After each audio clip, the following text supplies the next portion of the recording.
Ngomong-ngomong emiten emas, nih literally emiten yang satu ini akan go live di bursa. Betul, nama kodenya emas juga. Jadi IPO emas ini udah mulai berbuilding ya kemarin tanggal 8 setelah prospektusnya. Ini kalau kita lihat, jadi totalnya sekitar 4,3 triliun, 4,9 triliun untuk total dana IPO-nya di rentang harga 1.800 sampai dengan 3.020 rupiah. Memang cukup lebar range-nya ya. Nah ini kalau kita lihat breakdown nanti setelah IPO, jadi porsi masyarakat atau saham yang dilepas sebesar 10% saja, dan pemilik utamanya adalah MCG atau Merdeka Copper Gold sebesar 56,5% saham. Dan di sini nama-namanya kita lihat juga ada Sakti Wahidrenggono, ada Garibali Thohir sebagai pemegang sahamnya. Nah, next kita ke hitung-hitung valuasi. Jadi ini saya gunakan laporan keuangan per Maret 2025 karena dalam dolar kita pakai asumsinya pas akhir di posisi Maretnya ya. Jadi untuk EPS-nya ini minus karena memang dia masih belum ada revenue, nanti kita lihat. Terus juga untuk book value per share-nya 296,5 sehingga menghasilkan PE ratio kalau di harga 1.800 itu minus 43,4.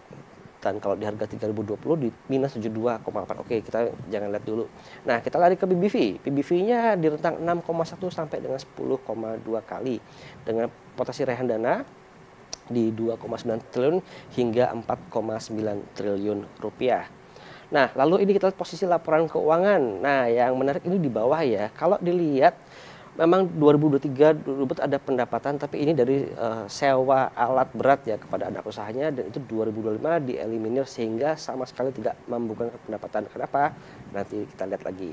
Sehingga akhirnya perusahaan masih membukukan kerugian sebesar 9,2 juta dolar AS per 31 Maret karena memang belum ada revenue tapi cost-nya running terus.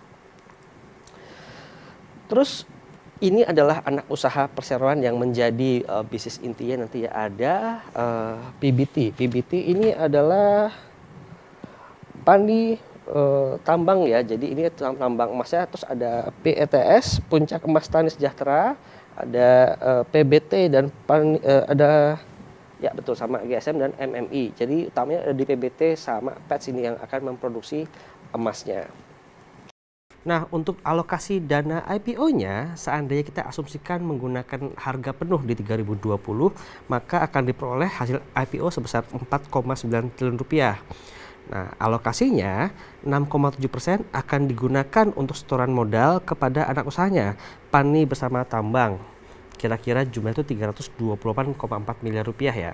Kemudian dengan jumlah yang sama, akan diberikan juga pinjaman ke anak usaha yang lain, Puncak Emas Tani Sejahtera.